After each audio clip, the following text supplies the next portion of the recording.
यूं तो जम्मू कश्मीर विधानसभा में सीटों की संख्या 114 है, लेकिन चुनाव आयोग महज 90 सीटों पर ही चुनाव कराने की घोषणा करता है और आज भी सेम यही चीज की गई है। सवाल है कि भाई जब सीटें 114 हैं तो 90 सीटों पर ही चुनाव कराने का उद्देश्य क्या है? आखिर वो कौन से कारण है जिनकी वजह से चुनाव आयोग इन्हीं 90 सीटों पर ही चुनाव करा पाता है? क्या इन बाकी की सीटों पर एमएलए ऐसे ही नियुक्त किए जाएंगे?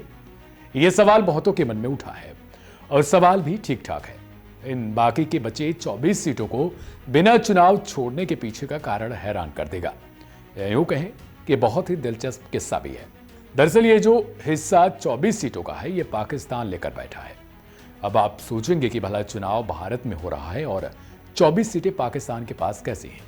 दरअसल भारतीय संविधान के आर्टिकल 48 के तहत जम्मू और कश्मीर विधानसभा में पीओके के लिए 24 सीटें आरक्षित की गई हैं। पीओके यानी पाक ऑक्युपाइड कश्मीर, तो समझ गए होंगे आप। हालांकि इन सीटों पर चुनाव नहीं कराए जाते क्योंकि भारत का नियंत्रण यहां पर नहीं है। इसलिए जम्मू और कश्मीर में होने वाले चुनाव केवल उन 90 सीटों पर ही सीमित होते हैं जो भारतीय प्रशासनिक नियंत्रण में है। लेकिन 114 वाली संख्या परिसीमन आयोग द्वारा की गई नई सीमांकन प्रक्रिया के बाद निर्धारित की गई है। जम्मू और कश्मीर का पुनर्गठन 2019 में किया गया था, जिसके बाद इसे 2 केंद्र शासित प्रदेशों में विभाजित किया गया, जम्मू कश्मीर और लद्दाख। इसके बाद 2022 में परिसीमन आयोग विधानसभा क्षेत्रों का पुनर्वितरण किया गया। परिसीमन के बाद अब जम्मू कश्मीर विधानसभा में सीटों की संख्या 90 हो चुकी है, जिसमें जम्मू के पास 43 हैं और कश्मीर में 47 विधानसभा सीटें आती हैं।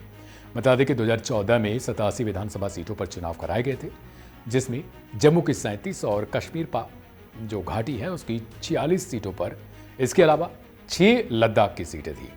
ये 24 सीटें पहाड़ी क्षेत्र में पड़ती हैं, जो अब हम आपको बता रहे हैं। पहाड़ी उत्तर, पहाड़ी मध्य, पहाड़ी दक्षिण, पहाड़ी पूर्व, पहाड़ी पश्चिम, ये वो स्थान है जहां पर ये 24 सीटें जो पाक ऑक्युपाइड कश्मीर की हैं, वहां पर ये पड़ती हैं। हालांकि ये हिस्सा भारत का है, लेकिन अभी भी पाकिस्तान इस पर कब्जा किए बैठा है। यही जगहों पर ये पड़ता है। अब जब इन पर अभी तक भारत ने अधिकार नहीं किया है, तब तक यहाँ चुनाव नहीं कराए जा रहे हैं और शायद जल्द ही यहाँ भारत का अधिकार भी हो जाए और इन सभी 24 सीटों पर चुनाव भी हो जाएंगे। खैर, इन सीटों को आरक्षित कहने का तात्पर्य यहाँ के लोगों को मैसेज देना है कि उनकी आवाज के लिए भी स्थान पहले से ही निर्धारित किया जा चुका है। हालांकि गौर करने वाली बात यह भी है कि भारतीय संविधान के अनुच्छेद 370 और अनुच्छेद 35A जो है, उसे जम्मू और कश्मीर को विशेष दर्जा देता था।